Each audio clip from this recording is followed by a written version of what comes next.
मांगते वक्त उनका पैर पर्वत से टकराया और उससे रक्त की बूंद जो जमीन पे गिरी, ब्रह्मा जी ने उसे अपने कमंडल में धारण किया और उससे माँ गंगा की उत्पत्ति हुई।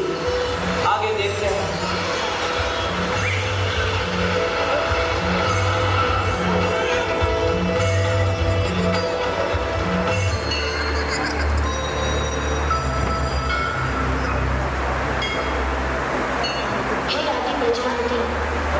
मुझे अपने कमंडल से प्रणाम।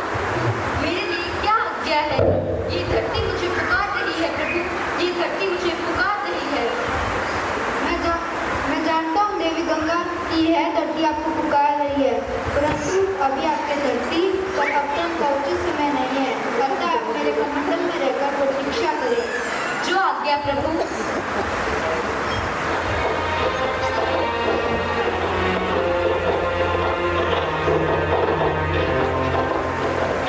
आगे के समय में राजा सगर अश्वमेध यज्ञ का आयोजन करते हैं और उनके यज्ञ का घोड़ा चुराकर इंद्रदेव कपिल मुनि के आश्रम में बांध देते हैं और उनके 60,000 पुत्र अपने यज्ञ का घोड़ा ढूंढते हुए वन में भटक रहे हैं। और आगे देखते हैं।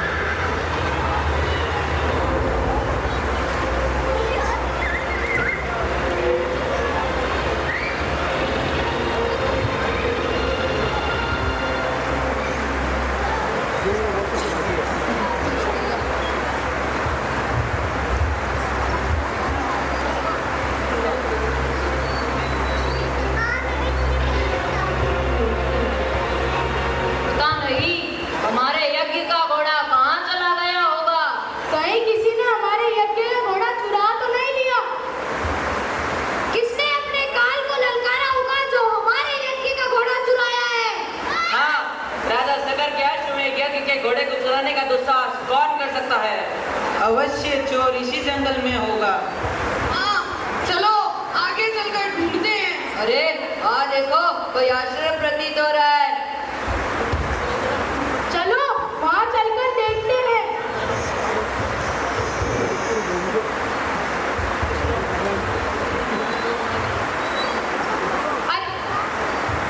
अरे आश्चर्य, हमारा घोड़ा तो यही बंधा हुआ है। हाँ, इसका मतलब चोर इसी आश्रम में होगा। अरे चोर तो चोरी कर तपस्या करने का ढोंग कर रहा है।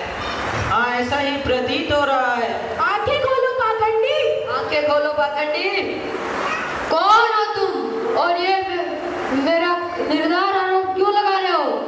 पाखंडी, हमारा घोड़ा चुराकर हमसे ही प्रश्न कर रहे हो। बताओ हमारा घोड़ा क्यों चुराया?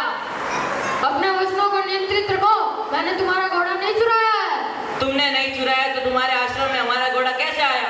मैं नहीं जानता, लेकिन घोड़ा मैंने नहीं चुराया। तुमने हमारा घोड़ा चुराकर आश्रम में बांधा है और तुम तपस्वी होने का ढोंग कर रहे हो। अपने शब्दों को नियंत्रित रखो। मैंने तुम्हारा घोड़ा नहीं चुराया। अरे तुमने नहीं चुराया तो तुम्हारे आश्रम में हमारा घोड़ा कैसे आया? अपने वचनों को नियंत्रित रखो, अन्यथा क्या? अन्यथा मैं तुम्हें दंडित करूंगा। ये टोपी हमें दंडित करेगा। हम 60,000 और तुम हमें दंडित करोगे। तुम सभी मेरे आश्रम से बाहर चले जाओ, अन्यथा मेरे क्रोध से नहीं बच पाओगे। ये पाखंडी अकेला हमें चुनौती दे रहा है। तुम्हें हम 60,000 क्या कर लोगे हमारा? इतना घमंड? मैं तुम्हें श्राप देता हूँ, तुम सभी भस्म हो जाओ।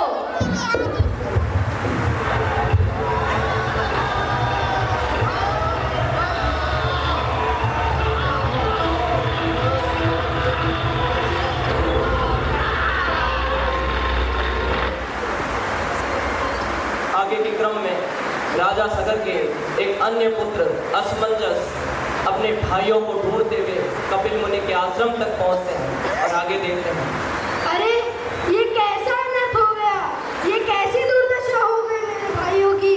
क्षमा करो मुनिवर, क्षमा करो, दया करो मुनिवर। कौन हो तुम? यहाँ क्यों आए हो? मैं राजा सगर का पुत्र असमंजस हूँ। यह सभी मेरे ही भाई थे। ये सभी मेरे श्राप से भस्म हो गए। इन्होंने मेरा अपमान किया था। मुनिवर, मैं मेरे भाइयों की कृत्य की क्षमा मांगता हूँ। मैंने इन्हें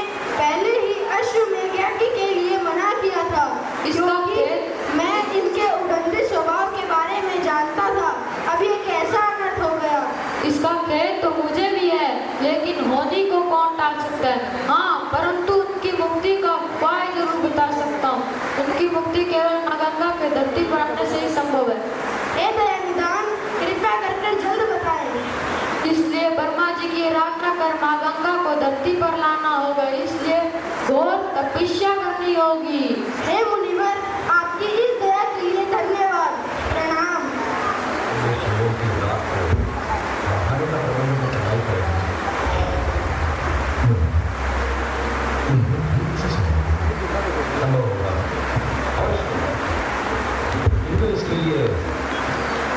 इस प्रकार राजा सगर की कई पीढ़ियां गंगा को धरती पर लाने के लिए तपस्या करती और उसी क्रम में राजा भागीरथ तपस्या करते हैं। तो आइए देखते हैं